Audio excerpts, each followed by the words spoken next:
తీరా హుక్కు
కాదంబరి, ఇదేం బాగోలేదు.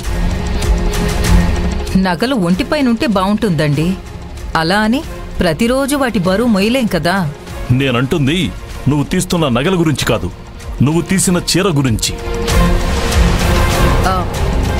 ఇది అన్నవరం వెళ్ళినప్పుడు మీరు కొనిచ్చిన చీరే కదా, ఇప్పుడు నచ్చట్లేదా? నీ పద్ధతి నచ్చట్లేదు. ఏమైంది? తారక్ జ్ఞాపకాలను దాచిపెట్టిన ఆ పెట్టె ఎందుకు తీయించావు? మన జ్ఞాపకాల్లాగే మన ఇంట్లో వస్తువులు కూడా బూజు పట్టిపోయాయి, దుమ్ము దులిపాను అంతే. తెలుగుగా మాట్లాడ కాదంబరి. జ్ఞాపకాలు మంచివైతే వాటిని గుర్తు చేసుకున్నా మనసు సంతోషంగా ఉంటుంది. అవే బాధ పెట్టేవి, మనసును కదిలించేవి అయితే మనసులో విషాన్ని నింపుతాయి. ఇప్పుడు ఆ పెట్టె ఎవరిని కదిలించింది? పెట్టె కాదు, పెట్టెలో నుంచి తీసిన ఆ చీర.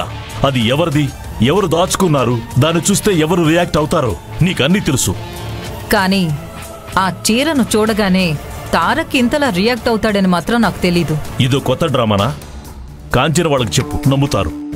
నువ్వు ఈ పూజను డిస్టర్బ్ చేయడానికి, తారక్ నీలవేణి మధ్య మనస్పర్ధలు రావడానికి ఆ చీర తీశావు.